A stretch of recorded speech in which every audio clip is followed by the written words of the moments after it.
Here's what I've discovered is if you're on the healing path, you're surrounding your heart with the right things. Like you're surrounding me and my mind. I'm surrounding my mind. I'm surrounding my heart by God's love, by God's promises. I'm surrounding myself with God's people that are healthy themselves.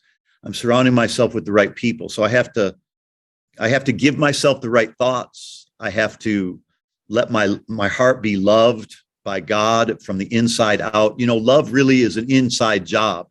If you don't love yourself, you're not going to be able to love anybody else. In fact, Jesus said we're to love our neighbor as ourselves. So if we're not loving ourselves, we could hardly love our neighbor. Hey everybody, welcome to Sound Bombing. I created this show for people who want to experience a radical, life-changing journey through the sounds of my diverse guests. I hope that each sound you hear on this show will strengthen your faith, encourage your dreams, and challenge you to awaken the greatness within you. Drop the bomb. Drop the bomb. We're gonna drop the bomb. Drop the bomb. We're gonna drop the bomb. Drop the bomb. We come to drop the bomb. Drop the bomb. This is a journey into sound. A journey which along the way will bring to you new color, new dimension, new values, and a new experience. Ladies and gentlemen, the star of the show, Lamar Darnell Shields. Good morning, good afternoon, good evening, whatever the time of the day it is. Hey, thank you for hanging out with me. Welcome to Sound Bombing. Welcome to my show. I'm your host, Dr. Lamar Darnell Shields, the creator of Sound Bombing. And my goal with this show is to introduce you to people with ideas that will help you unlock your full potential. This show is about having people live their full life, their full potential, and not just wasting energy on nonsense. And so this day is to celebrate you. So thanks for hanging out with me today. Again, I'm honored that you want to hang out with me because there's so many podcasts that are out there. But evidently you want to hear not only what I have to say, but maybe with some of the amazing guests that I have on the show. And it's always I have some amazing, amazing people. So thank you. Listen, take a moment to subscribe. Let your friends, family, let everybody know what we're doing here at Sound Bombing. You know, let them know the exciting guests that we have on the show and the great fun that we have. So let's get down to it. Self-awareness is the most important step in your healing journey. You can't heal if you are unaware of yourself. So I want you to imagine you're feeling pain in your body, but you don't know exactly where and the cause of the pain. It's because you are not aware of your body. The same goes for emotional and mental and physical as well as spiritual health. So to tackle the problem, you first have to understand the where, the why, and how of the problems.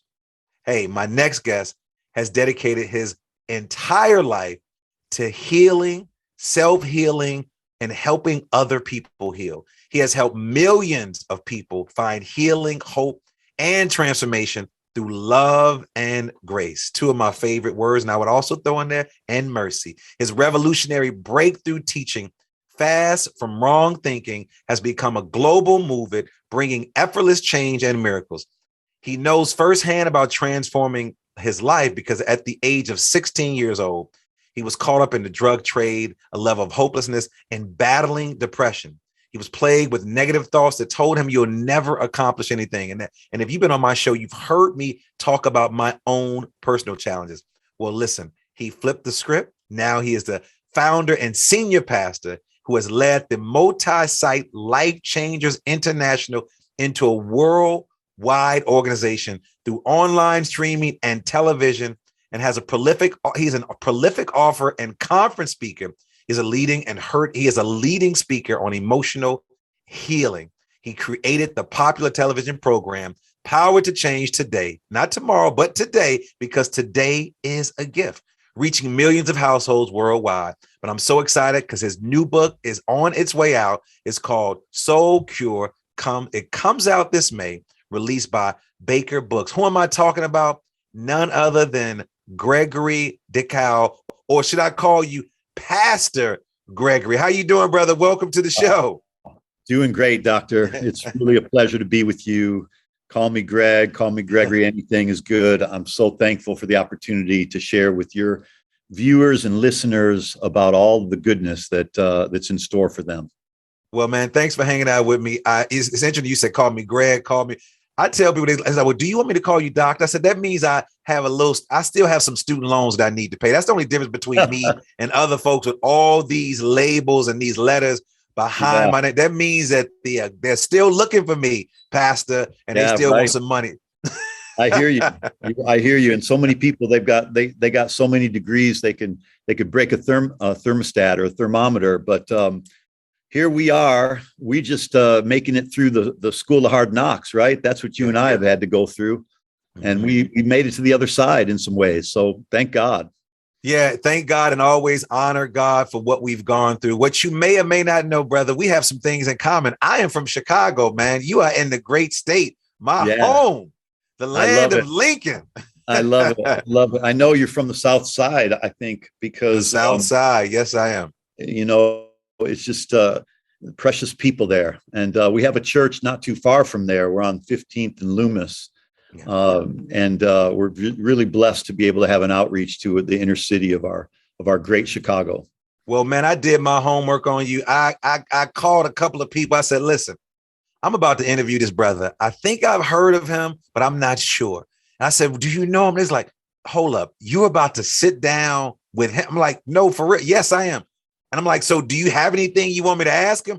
Yes, I do. So, it's interesting. People get a chance to see you and I on these stages, pulpits, churches, mosques, synagogues, the street, the corner, wherever we are. And quite often they don't have an opportunity to ask us maybe some of the questions that they want to ask us, because again, they see us as quote unquote these celebrities. I think about when they talk about Jesus, they say, I just want to just touch the hem of his garment. I don't even need to be in the same. Can I just touch a hem of that? And so some of my friends in the great city of Chicago send me a couple of questions, Pastor, and we're going to unpack those. But as you could hear through my introduction, and you said it prior to the show coming on, this is a healing season.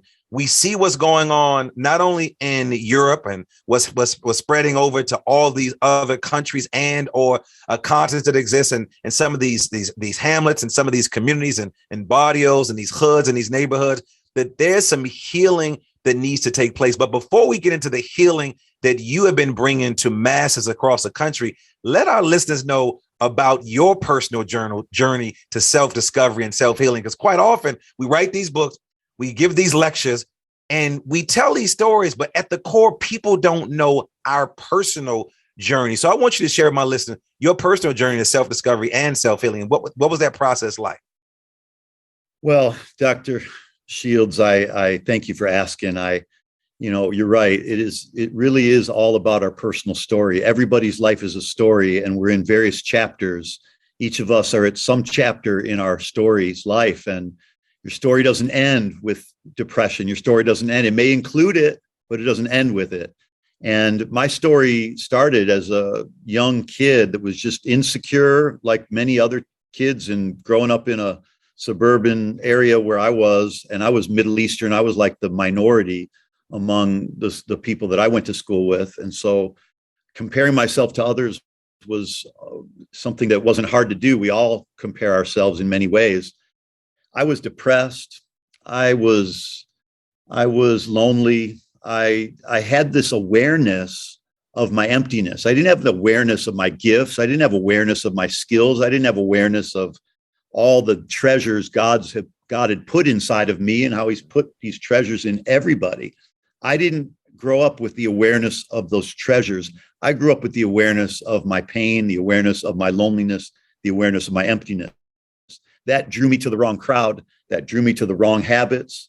And I became a person who, like many, had been anxious, depressed, near suicidal. One of my best friends in growing up in high school killed himself when we were 16. We were entering into our junior year of high school. And I got a call like the day after school started. It was 3 a.m. They called my house. Do you know where Randy is? Randy was my friend. I said, no, I don't know. Hasn't he been with you tonight? I said, no, a couple nights ago, but I haven't seen him tonight. They found him the next morning. He was in the ditch. He had taking his own life with his father's shotgun.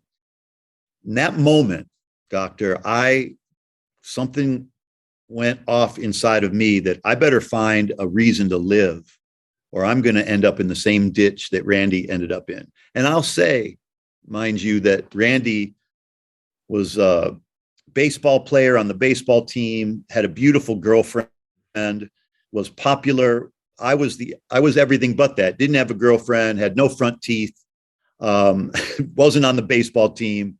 He had all these things going for him, and he took his own life. I had nothing going for me, so I had to find out what I had to live for. And I began my search for a reason to live. And I searched through the kinds of relationships that I shouldn't have been in. I searched through the drugs that I shouldn't have been involved in, but I was empty. I was trying to fill it with something. And it took a while. It took a couple of years of that kind of intense search. And suddenly it wasn't me finding what I needed. It was somebody finding me. It was Jesus finding me. For the first time when I heard the gospel, I felt drawn to go hear about it. I went to a Bible study. I found out that God loved me, that he had a plan for my life, and I accepted. And from there, it's been quite a journey ever since then. My life has turned around. It's gotten better every year. And I'm thankful for the opportunity that I can share that with you today. And I appreciate that. So I appreciate what you shared, and sending love and blessings to your friend who took his life at 16. As you were talking, I was thinking about growing up on the south side of Chicago, being 16, and thinking about all the personal challenges that I had. Let's continue on this journey because like I know that journey is every day. It's not like it just ends with this situation with your friend. It continues. Talk to me about some of the tools that you use, that you continuously use to keep you on that track. Because again, we can easily go back, right? You know, you can easily call those old friends. You can easily go back into the neighborhood. But talk to me about some of the tools that you use that are really helping you to deal with your own healing, that then you share not only just with your congregation, but the average person that may be walking down the street, you may see on an L, on the bus stop. Well, you're past now. You probably ain't hanging on the bus stop no more, brother. I know. But you may drive past the bus stop like, hey, I got a word for you, sister. I got a word for you, brother. But you ain't on that bus stop. I already know. Yeah, I love it. And so, but talk about the tools that you use that pulled you out of that, but that you continuously use over and over again. Because I think people think, Pastor, that we have this magic bullet. We think that only God, the creator, whoever we call, only love us. But it's other people who are even in the gutter who's dealing with what I love when you talk about Jesus. I tell people Jesus hung out with the pimps, the prostitutes, the thugs, the folks that were shooting dice, the folks that were shooting up, the people that are doing other things. So that's where he felt most comfortable, because that's where the healing needs to take place. That's where people were humble and they were open to what he had to offer. You're exactly right.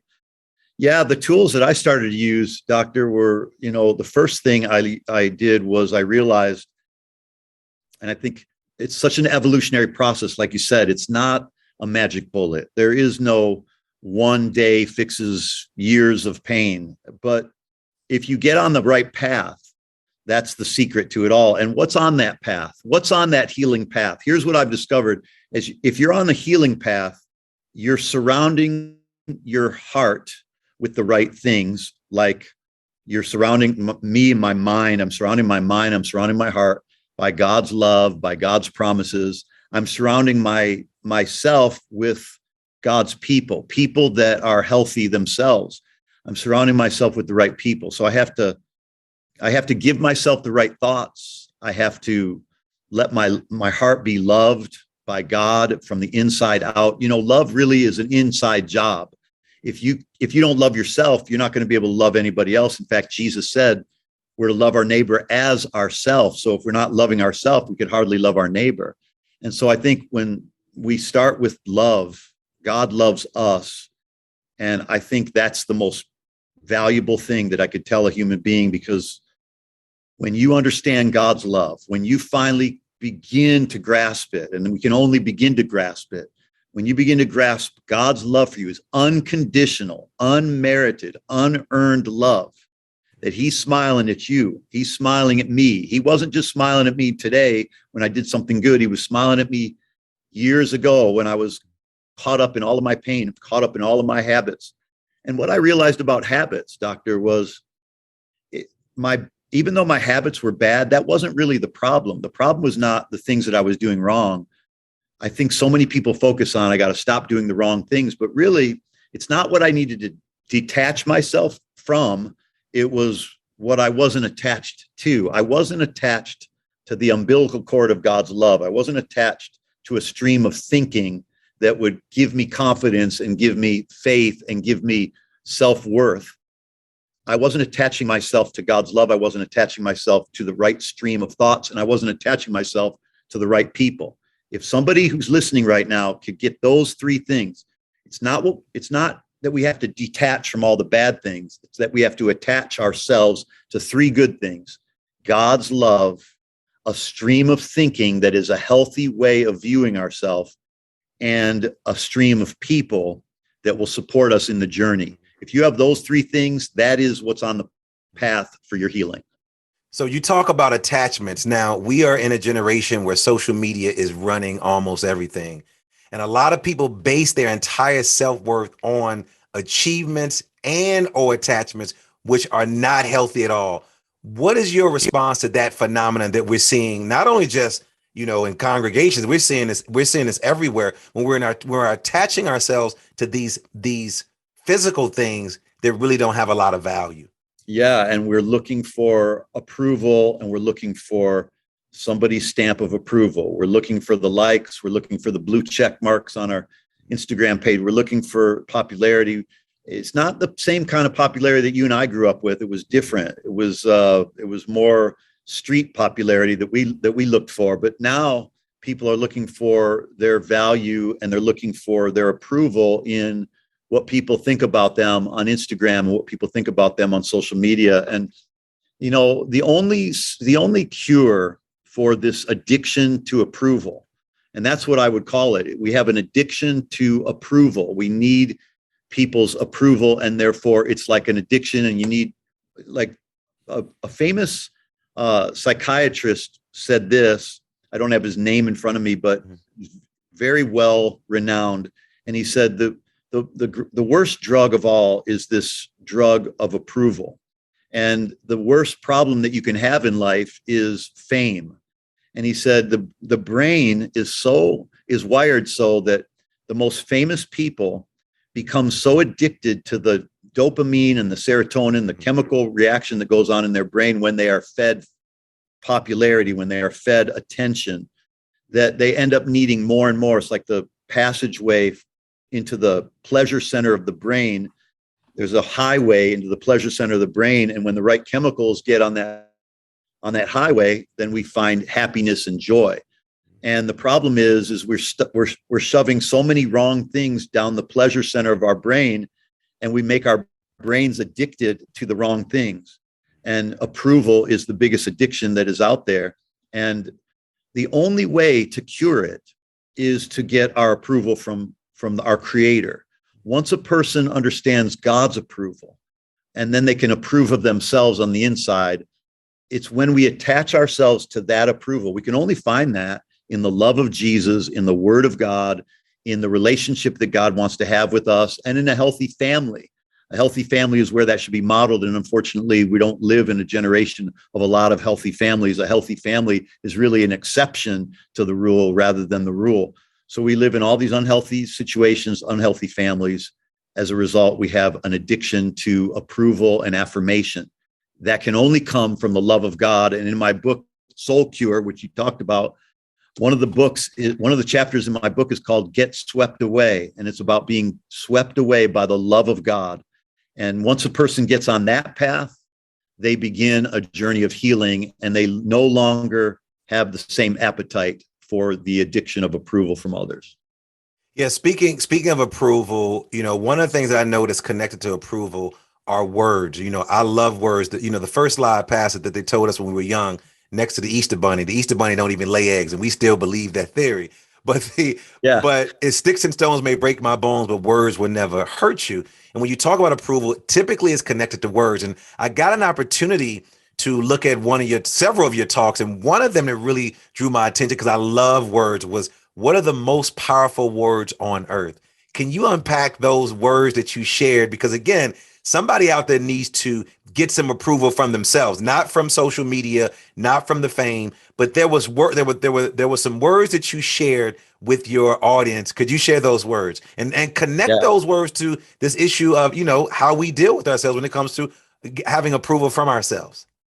Yeah, it's such a powerful truth. The greatest power of all is the power of love. The greatest words in the universe are "I love you," right? And when you hear those words, I don't know how often you heard those words as a little kid, but I didn't hear them a lot. I love you, the most powerful words in the universe. And when I started to get introduced to the Bible and to Christianity, now there's two types of Christianity in the world, Doctor. There's the Christianity that man created, and there's the Christianity that God created. And the Christianity that God created is not a Christianity of judgment, of rules and regulations. It's a Christianity of relationship with the lover of our soul, our Heavenly Father. And when I realized God loved me, when I heard God's voice in my heart, he said, "I'm not mad at you, son. I'm mad about you." In 1993, I heard those words, "I'm not mad at you. I'm mad about you." And growing up without love is the worst loneliness of all. No matter how much our parents might have tried, no one can get inside of our soul like God can, and nobody else lives there besides us. And so I had to start to learn those words over again. I love you. I love you. And if you notice, when Jesus started his earthly ministry after being raised by a carpenter and Mary, he never did a miracle up until he was 30 years old, never preached a sermon until he was 30 years old, never turned water into wine until he was 30 years old. No miracle and no sermon, no work, no wonder or work that he did. But he heard these words when he came up out of the waters of baptism. These words from heaven, it said, "You are my dearly loved son, and you bring me great joy." You know it, and I know it as you are my beloved, and I'm pleased with you. But it really is translated as, "You're my dearly loved son, and you bring me great joy." And that was before Jesus did anything. And if we could stop and listen to heaven, God would speak to us the same thing. "You're my dearly loved son, and you bring me great joy." Before Jesus did a miracle, before Jesus taught a sermon, before Jesus did anything, he had God's approval. And when he had God's approval, he had everything. And I can tell you, and to your audience, if you will hear these words, "You're my dearly loved son or daughter," that God is saying to you, "You're my dearly loved son or daughter, and you bring me great joy," that is the approval that will heal our pain. And the more I hear that, and the more I tell people that, the more healed they become. I love it. I know another word that means a lot to you is gratitude. And my research says that there was a finding from studies that showed that those in gratitude condition reported an increased subjective well-being, greater positive effect, and more hours of quality sleep. First of all, just give me the quality of sleep. If it's going to give me the sleep, I'm going to take that. Yeah. You just shared some powerful words. Let's talk about gratitude. Why is gratitude so important? And then how does one evoke gratitude? It's a great point and great question. Oprah Winfrey, she said the most important thing she ever did in her life, the thing that had the greatest impact in her life above anything else, all the billions of dollars, all the fame, all the different things that she's succeeded at. She said, "The most important thing I ever did in my life was I created a gratitude list." And she said she wrote down every day 3 things that she was thankful for. And she said that was the secret to her success, was gratitude. Now, everybody's heard of Oprah, and amazing that all of her success paled in comparison to what she deemed the most important thing that's ever happened to her, and that was creating a gratitude journal. And the way to answer your question, the way to evoke gratitude is to pause and to stop and to look back and to find one thing good in your life and to start thanking God for it. One thing. You don't even have to start with 3 things like Oprah did. Start with one thing. There were 10 lepers that cried out to Jesus, heal us, Son of David, heal us, have mercy on us. You mentioned the word mercy. They said, have mercy on us. And Jesus said, go and show yourselves to the priests. And as they went, they were all cleansed. But one of the 10, he saw that he was healed. The Bible makes it very clear. These words are very powerful. He saw, they were all healed, but he saw that he was healed. He looked down at himself and he saw he was healed. And that made him turn back, fell on his face, and thanked Jesus and glorified God with a loud voice, the Bible says. What made him different than the other 9?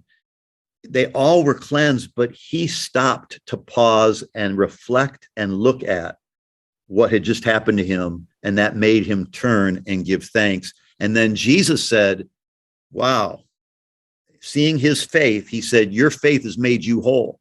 So think about this. What faith made him whole? The faith was that he had gratitude. His real faith was he saw what God had done and he gave thanks. So the greatest form of question to God or words to God is not Lord, will you, not Lord, can you, but Lord, thank you. And when we get to look at what God's done in our life, the simplest thing, and thank him for it, a rush of, like you said, a rush of the chemicals in our brain that will help us sleep, that will bring us happiness and joy, the serotonin, the dopamine, all of those pleasure centers in the brain are hit on all cylinders when we have gratitude. And gratitude is formed when you stop and look at what good has been in your life. So, Pastor, there's somebody right now who is not like you and I, who don't get it. It's somebody in Ukraine who may be listening to the show who left Ukraine and said, why should I be grateful for what's going on? There's somebody in a housing project in Los Angeles who's on welfare and have nothing to eat and wondering why should they be grateful. There's somebody who walked out the church and was stuck up on the parking lot and wonder, why should I be grateful? There's a husband and wife somewhere who are cursing each other out and who are neglecting their child, and they're wondering, why should I be grateful? Talk to me about some of the beautiful consequences of being grateful. Sometimes we think consequences is negative, but talk about me some of the consequences of gratitude when I'm in my worst, when I'm feeling like I have nothing to be grateful for. Yeah, I think if we could realize for a moment that every moment of our lives is an opportunity, and every incident in our lives is an opportunity to have a perspective. Like, I believe that perspective changes everything, that it's not what we're looking at, but it's how we're looking at it. And one of my favorite words. That's one of my favorite words is perspective. Perspective. It's all about how we're looking at something. So 2 shoe salesmen 150 years ago were sent to some remote country, third world country, to sell shoes. And one of the shoe salesmen, they only had telegrams to communicate. So as soon as they got there, they both saw that nobody wore shoes there. So the first guy telegrammed America and said, bring me back. No one here wears shoes. And the other guy said, no one here wears shoes. Send me as many shoes as you can. And so we see the same situation. They both saw the same thing, but it's how they looked at it, which is perspective, that determined the outcome of their life and that determined the impact they could make on other people's lives. If we realized that if we shifted how we look at things, we would no longer spend our time trying to change things. We spend all our energy and effort trying to change things rather than changing the way we're looking at something, and it causes us to find the good in it. And so somebody in the Ukraine, somebody who's a husband and wife who are fighting like you're talking about, somebody who's going through some pain or sorrow in their life. I've been to all of those places except the Ukraine, but I've been to all the rest of those places. And the only thing that's ever gotten me past it, the only thing that's ever gotten my wife past it, the only thing that's ever gotten anyone, anywhere, is we have to recognize the good that we have. Not everybody's born in America, but everybody has something good that they can find. And if we don't look for it, we will never find it. That's why the great search has to be for the good. We have to look for the good in our day. We have to look for the good in our life. We have to look somehow, some way, find the good. The benefits of that are it delivers us from negativity. It frees us from sorrow and depression. Gratitude delivers us from anxiety. Studies show this. One doctor did a study on his patients, and he said, I want all these patients in this section of the hospital to be given love and kindness and gratitude and pour that out on them. The other ones just do what you normally do. And the people that will receive the love, the gratitude, the smiles, the happiness, the good attitude towards them, they were cured in half the time. The study research showed they were cured in half the time as anybody else that was in that hospital ward. What was the common denominator? Positive energy, positive thoughts, positive words. You said words are the most powerful, right? Words are how we communicate love. Words are how we communicate approval. When these people were given words of love, words of faith, words of joy, words of peace, words of affirmation, they were healed, they were cured. Gratitude is our opportunity to express our own words of affirmation, our own words of faith, our own words of positivity, and so that we no longer have to wait for somebody to give it to us. Gratitude is the force that we can give to ourselves to cure us from all of those things. Well said. Well said. Well, I know you just held up a book that has a lot of words in it. Your book is called Soul Cure. Why did you write Soul Cure? What is it about? And what can people expect from reading your book?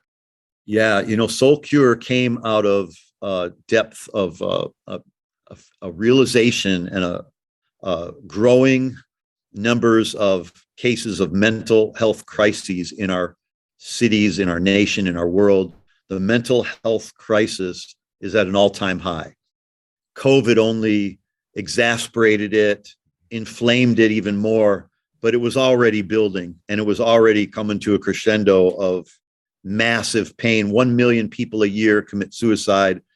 About a billion people in the world are dealing with some form of disorder, with whether it's depression, anxiety, fear, phobias.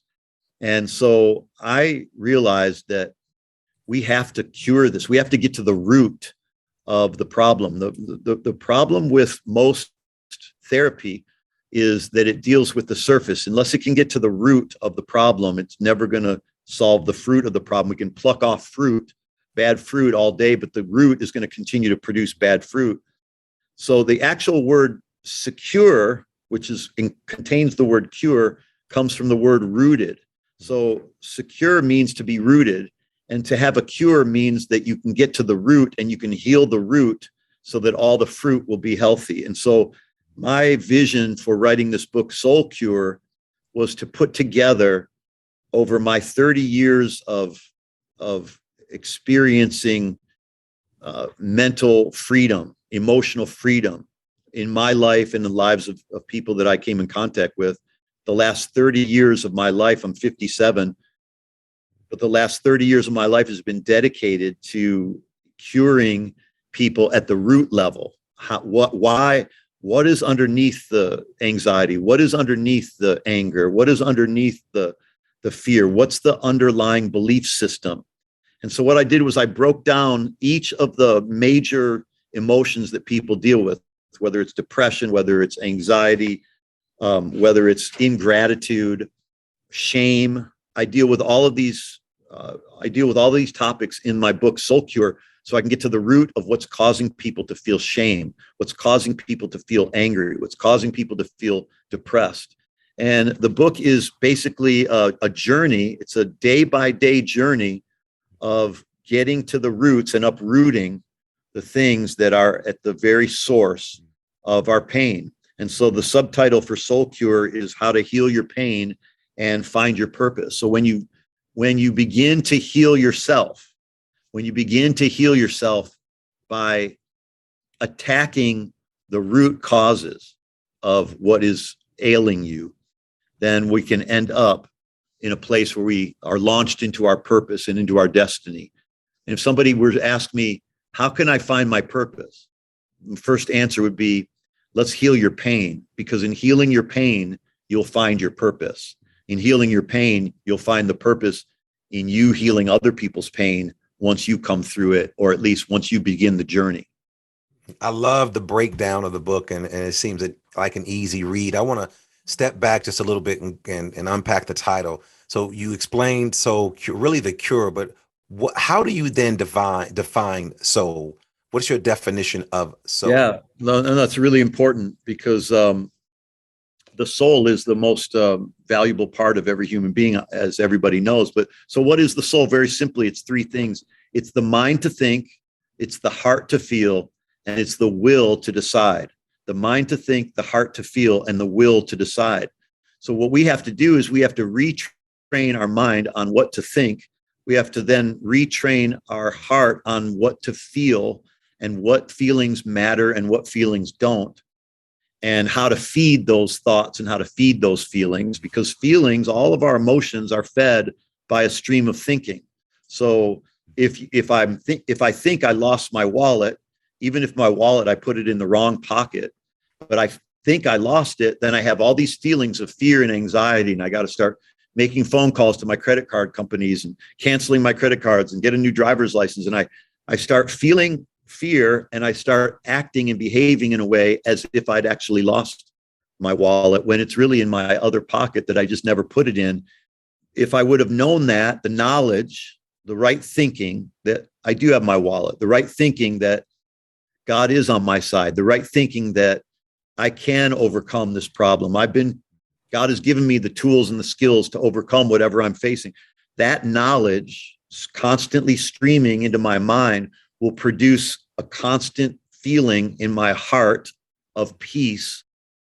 And that will produce actions and decisions that are made out of a healthy point of view rather than an unhealthy point of view. A heart filled with love is what makes me make decisions that are kind and decisions that are win-win decisions for everybody involved. It all starts with the mind to think, the heart to feel, and then the will to decide. And if people can harness those three things in their life, they can experience the happiness that eludes most people's grasp. I appreciate that. Let's talk about the journey of the book. I know as a writer, I am a writer. We start out with a certain mission, right? But then the mission goes in a different direction. Talk to me about your not your writing process, but talk to me about the things that you discovered about you, Gregory at the core. What are some things, not pastor, but Gregory? Yeah. What are some things that Gregory discovered about himself as you were taking this journey to then write this book? You know, I think the greatest lesson I learned about myself was my life is a story. Like I wouldn't have thought that 5 years ago. It's taken me 3 years to write this book. My life is a story, and it is a evolving, unfolding, improving story. And most people, when they read the Bible, they read it linearly. It like start to finish, but that's not how life is. That's not how the Bible is written, nor is that how life is. Life is not linear. Life is curves and ups and downs and different dimensions. And one of the things that helped me as I was writing this and as I was going through my own process was really getting a hold of the fact that my life is a story. It may not be in the chapter I wanted in, but the chapter is going to change. I'm going to see another day. I'm going to have another chapter. There's going to be a better ending than there is in the middle. But every good writer, every good movie producer, they understand that there is going to be in the story several chapters that will lead up to the culmination of the happier ever after feeling. And we all want that, living that happy ever after. How can we actually experience that is when we realize that whatever chapter we're in right now is not the end. And if it might be a horror chapter, it might be a painful chapter, it might be a self-disclosure chapter, it might be a failure chapter, but it's just not the last chapter.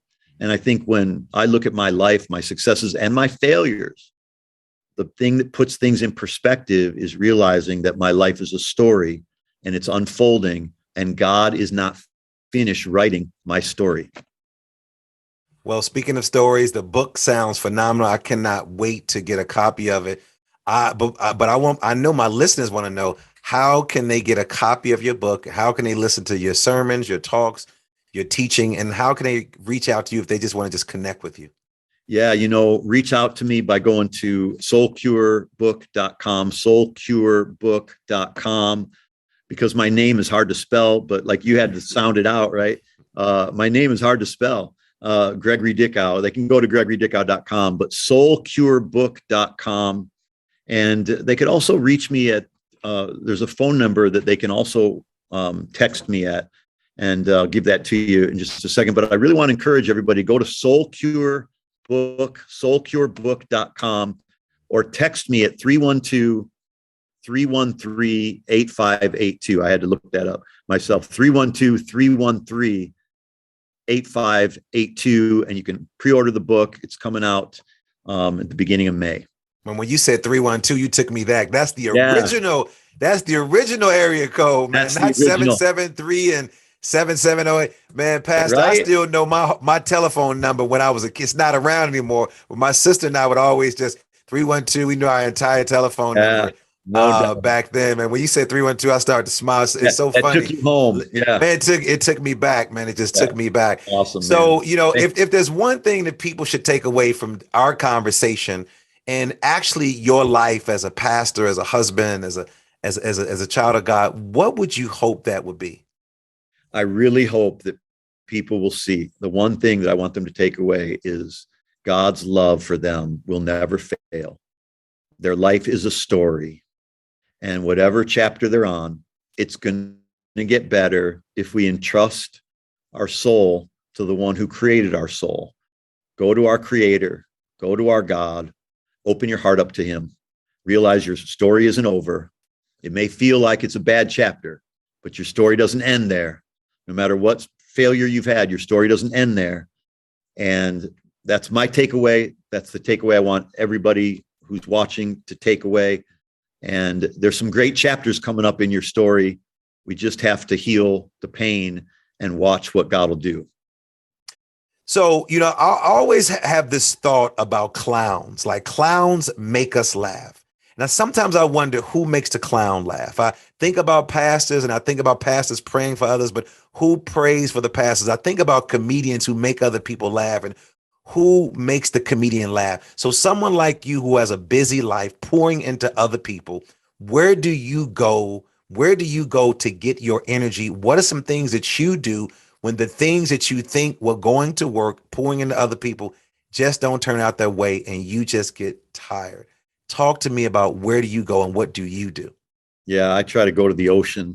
I try to go find a way to get to the ocean and listen to the waves and realize how big this world is and how beautiful it is, and to find the beauty. I look for the beauty. I believe that the greatest evangelist in this universe to bring us to God is beauty. Beauty is God's great evangelist.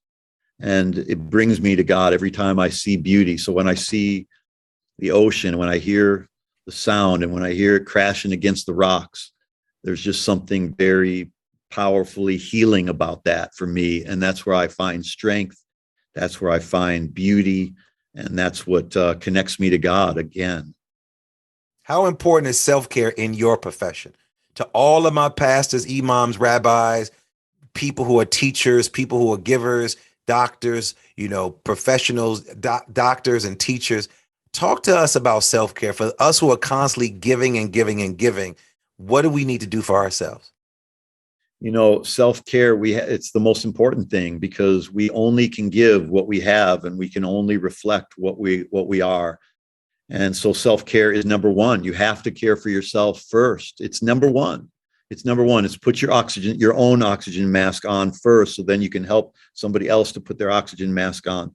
I think it's not selfish. It sounds selfish, but it's really the opposite, that you have to be generous with yourself, with your self-care.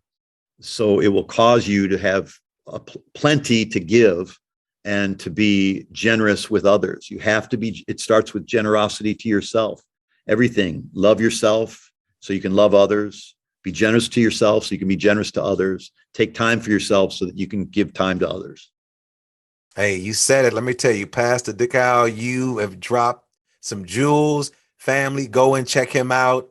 Pick up the book, listen to the sermons. He's all on social media. I checked him out, and I love your presence. I love your church, the multi-ethnic age, just a variety of different people who are coming there to listen and to learn. So when I come to the Shy, I definitely got to come hang out with you, but you can't leave just yet. The second part of the show is called the Super Bomb Questions, and this is going to be easy for you. Difference from the first part is I'm asking some longer questions. This time, I need you to respond as quickly as possible. Are you ready? Yeah, ready. You got it. All right, here we go. What's your favorite word? Love. What's your favorite Bible verse? God so loved the world, he gave his only begotten son. Whoever believes in him should not perish, but have everlasting life. I know that might sound boring, but that's the greatest verse. What's your superpower? My superpower is empathy, feeling people's pain. What's your spirit animal?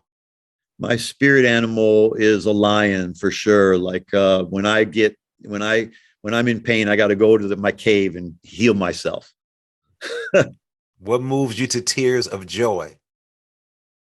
Feeling loved by God, feeling thankful and thinking about what God has done in my life.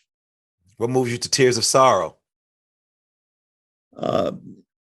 Not getting people better. Whenever I can't succeed at getting somebody the cure, getting somebody healed, getting somebody over that hump, that's tears of sorrow. What do you wish you had more time to do?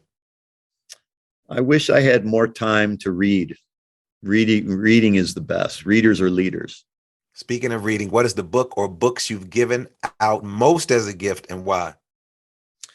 The book that I give out most of all was a book I wrote called So Loved. My favorite book that I wrote, So Loved, up until this one, which includes So Loved, but it includes so much more. Love that. Love the continuation of the Soul series. Talk to me about your morning routine. After you do all the biological things, tell us about your rituals. Yeah, ritual includes I wake up, drink a ton of water. I pray and just thank God, talk to God for a few minutes. Just if some people need longer, but just at least start with a few minutes. And then I speak some positive affirmations over my life, and then I hit the gym. How do you express gratitude with those you love? Written notes, I think, are the best. Personal thank you and a written note that is handwritten is the best for me. All right, Pastor Dickow, if you were in the Mr. America talent competition, what would your talent be? My talent would be finding the good in people. That is a great talent. Brother, I appreciate you. I thank you for hanging out with me. It has been a pleasure and a joy. So many people are going to be so envious of me, and I don't even use that word a lot. All my Chicago and Illinois people that I got a chance to sit down and hang out with you. And so it's been a pleasure to learn more about you. I'm excited to read the book once I get it and then share it with all of my listeners. So thank you for hanging out with me today. My pleasure. My pleasure. Thank you, Dr. Shields. You guys are the best. I really appreciate the time you spent with me, and God bless all your viewers and listeners. Yeah. Hey, and I cannot do it without my great producers, my musician, my theme. The music comes from Supremacy, and all of you for listening. Listen, make sure you subscribe. I said it. Listen, I got the pastor in the room. Leave a comment. Stop being stingy. Share me with all of your friends. We're on every platform. If you want to know more about me, go to drdrlds.com. And as always, believe that something wonderful is about to happen. And some people just miss the message because they're too busy looking for the mess, but not you. Thanks for tuning in to Sound Bombing. Peace. And go out and do something for someone other than yourself today. Take care.